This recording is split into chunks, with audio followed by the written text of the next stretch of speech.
Toastmasters since 2009. This morning, he will share now how he wanted to go fishing and actually catch a fish. Says to a high school classmate, he learned to catch a fish and many more. Most important, the lessons he learned fishing. The speech is from 5. Okay. The speech is from 5, Michelle, to 8 minutes. Okay. And the speech title is What I Learned from Fishing. Let's welcome to our Thank you very much.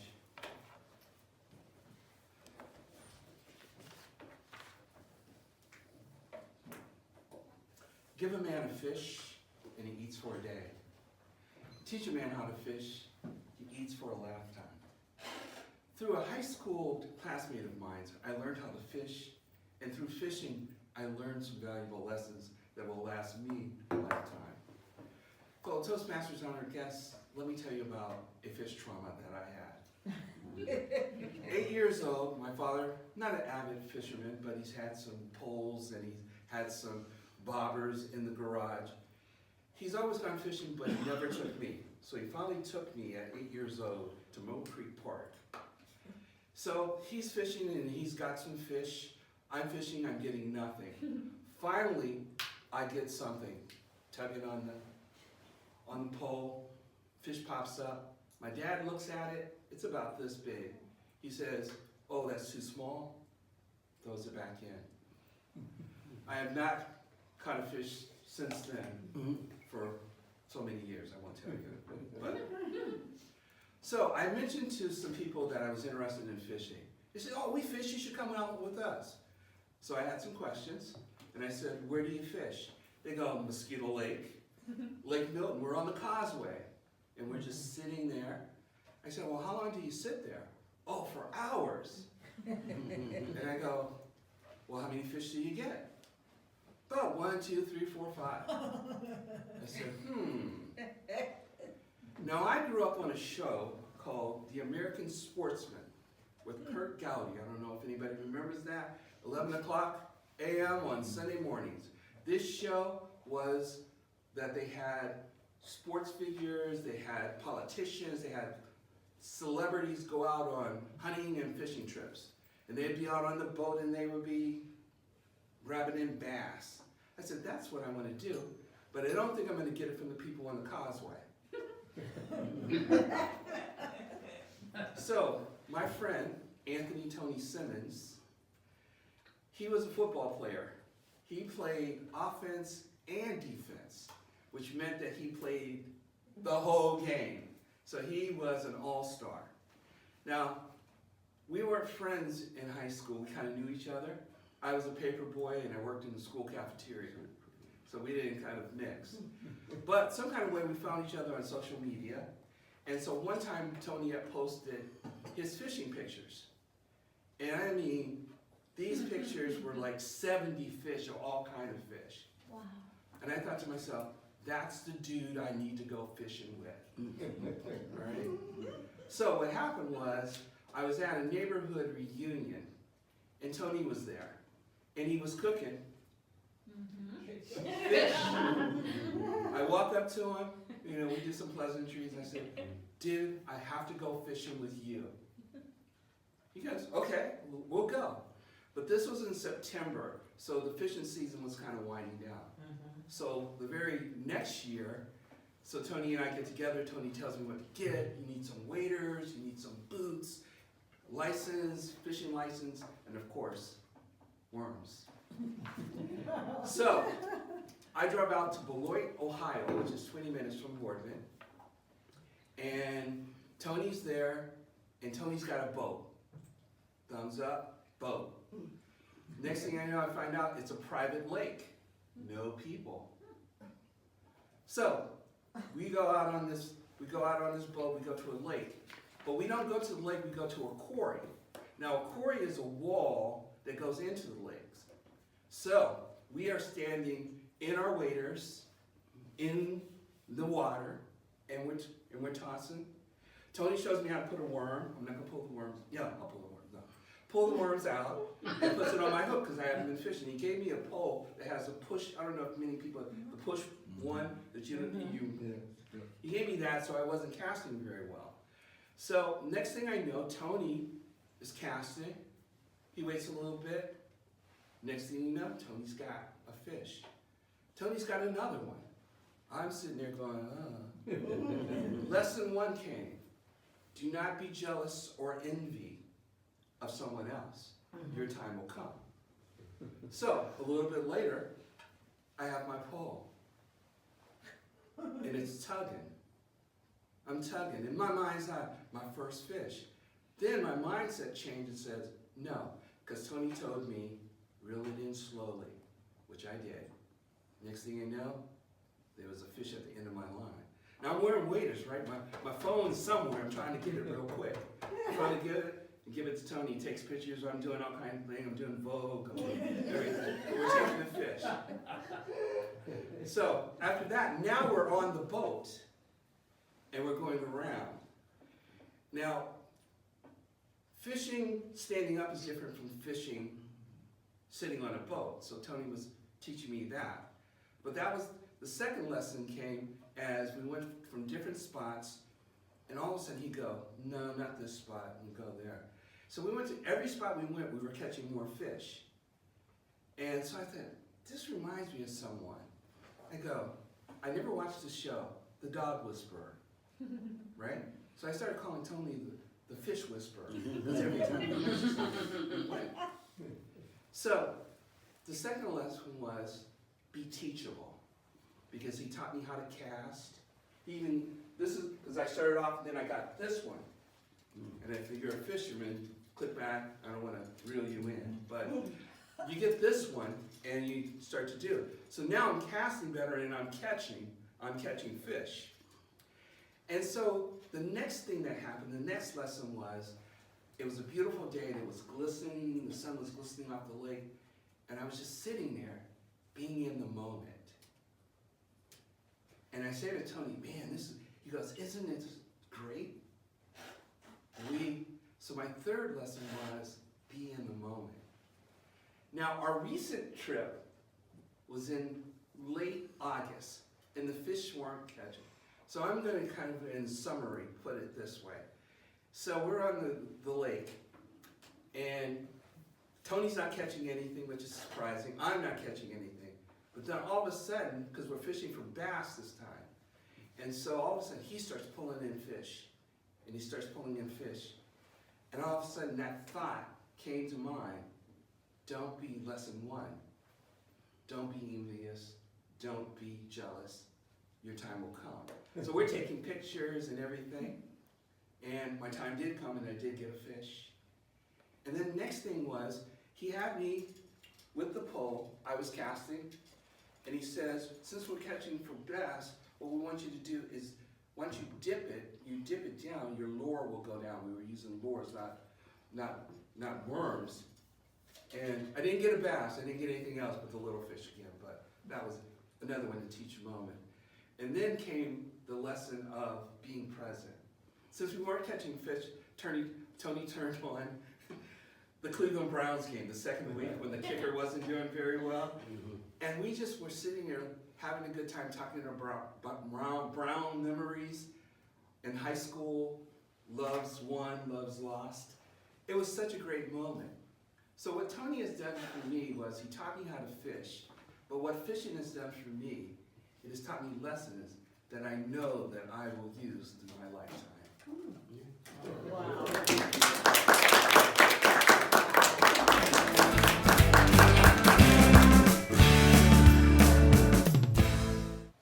The topic or the title, What I Learned from Fishing. All right, what a speech, and I'm glad I'm not an evaluator. I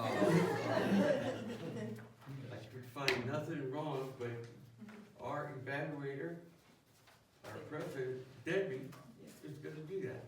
Debbie. I think the mark of a good speech is remembering it. And the last speech that you gave was what I learned from gambling. I remember it. And what you do, Art, is you present a speech within a speech. You tell us a story, but there are underlying messages within that story that are applicable to all of us. And that is a speech that we could all remember.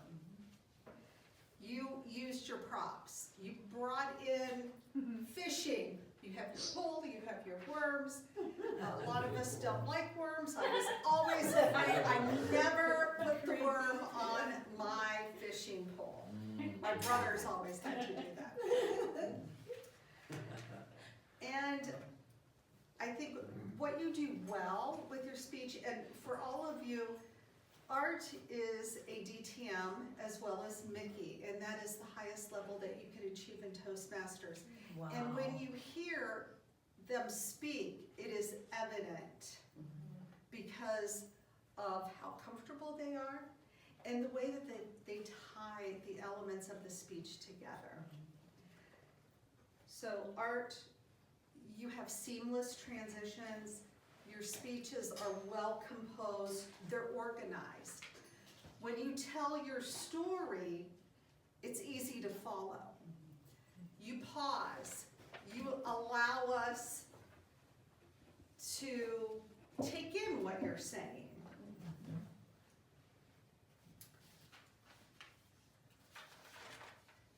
Your clarity, you pronounce your words, you don't speak too quickly. Those are all elements of a good speaker. You hooked your audience right at the outset. You add in all those little humorous pieces, and you pause so that we could laugh and enjoy it. Excellent. This was a great speech. And the one thing that I would suggest that perhaps you could do was to have a little bit of a stronger conclusion. Maybe hold up a photo of, and I've caught the big one, and then reiterate your 3 lessons, because I didn't write down the 3 lessons. I thought I would remember them, and when I was doing the evaluation, I was like, what was that second one? What was that second one? And I was trying to go through your speech. So maybe just a little bit of driving those messages forward. But overall, excellent. To challenge yourself, I would say, please give more speeches. We need to hear more of you because it encourages all of us to get up here and to become better speakers. So thank you so much. Thank you. Thank you, Debbie. Excellent evaluation. Excellent. I know I got a lot from that speech. Yes. The 3 lessons. Don't be jealous. Get jealous very easy. Different spots. You pick your spots. Makes you better, right? And be in the moment. Be in the moment. Thank you, Art.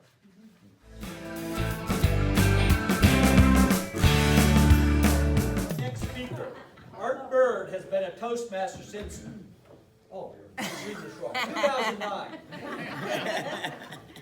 He is working on Pathways Innovative Planning. Tonight is vocal variety and body language. Part of his path is knowing what you want and plan how to get it. Tonight, Art will share how he knew he wanted to go fishing and actually catch a fish. So he came up with a plan, and thanks to a high school classmate, not only did he catch a fish, but more, many more. And he learned lessons that will last his lifetime. The speech will be 5 to 8 minutes. His speech title is What I've Learned from Fishing. Welcome, Art Bird.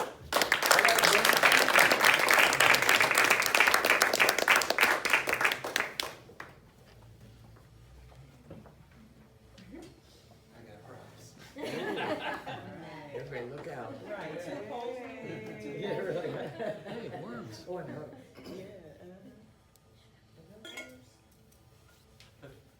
Give a man a fish, he eats for a day. Teach a man how to fish, eats for a lifetime. Fellow Toastmasters and very honored guests, a high school classmate of mine, he taught me how to fish, but the lessons that I've learned going fishing will last me a lifetime. But I have to start off with my fish trauma. At 8 years old, my dad took me fishing at Mill Creek Park. And my dad wasn't an avid fisherman. He had a tackle box and some bobbers and some poles. But little 8-year-old me was out there with him one evening. And he was catching fish, and I wasn't. Finally, a little tug on the pole. I got a fish. Pull it out. My dad comes over, he looks at it, and goes, unhooks it. He goes, "This is too small."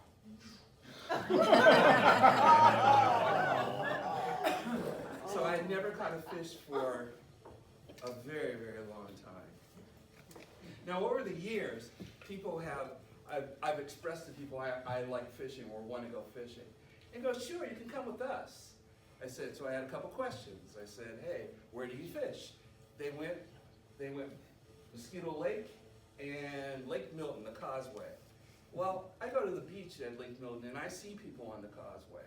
There's a lot of people trying to get a few fish. So I didn't think these were the people that I should go out with. See, when I grew up, there was a show called The American Sportsman on ABC with the host Kurt Gowdy.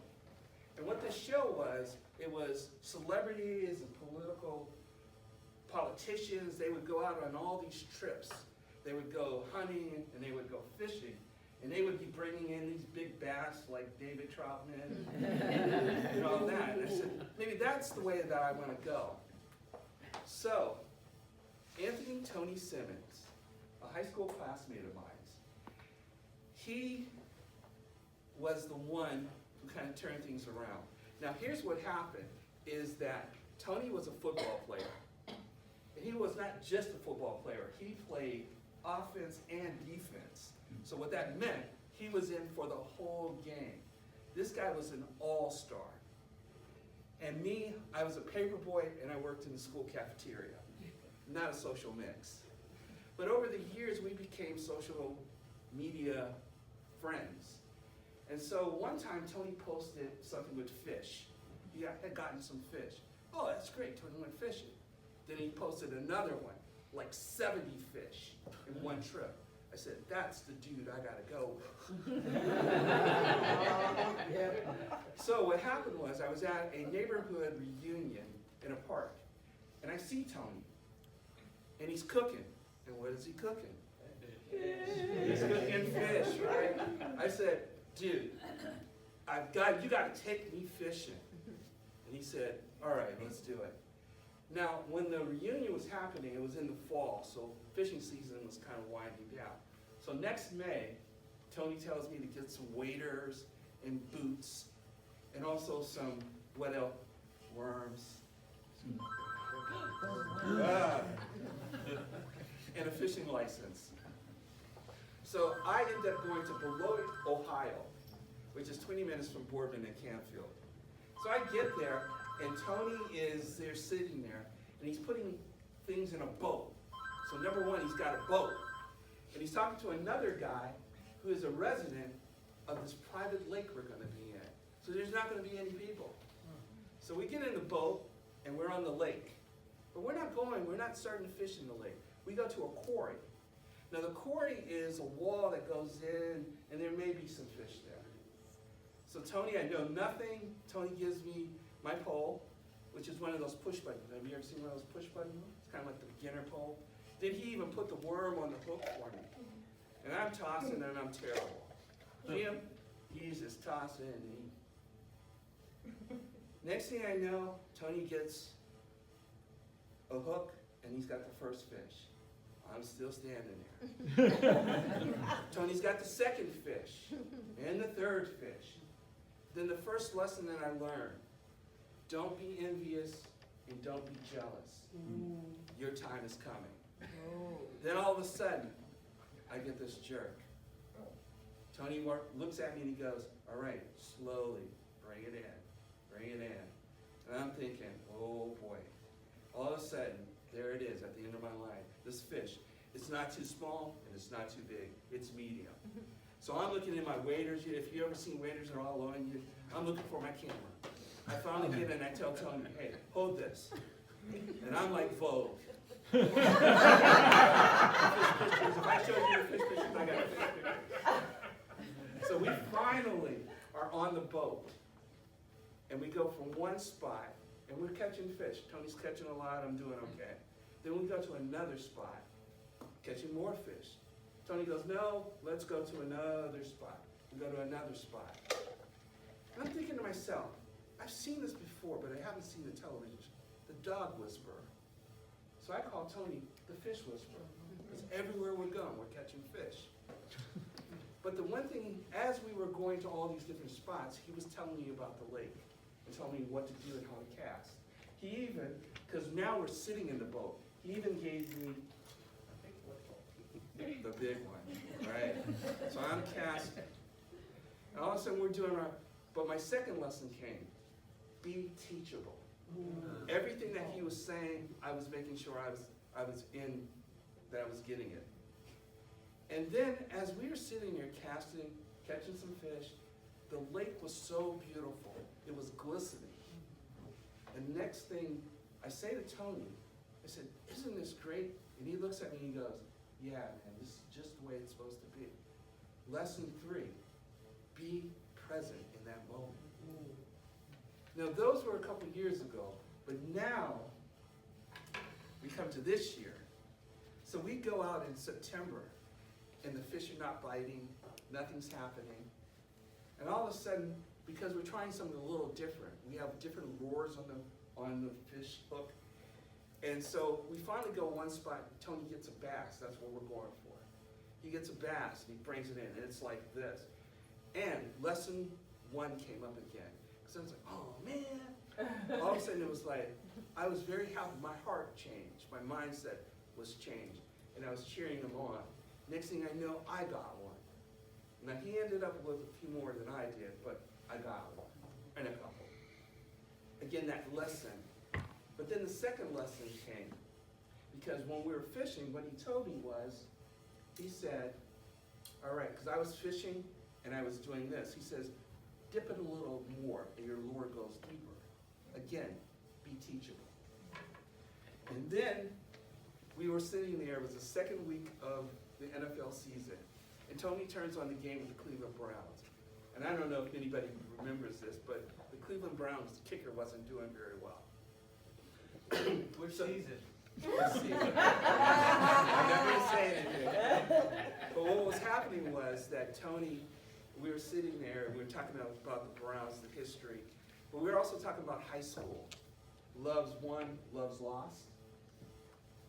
And I realized again, lesson 3, be in the present.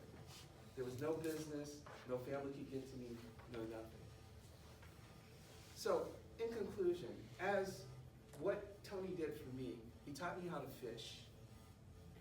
But what I learned from fishing are lessons that I will keep for the rest of my lifetime. Thank you.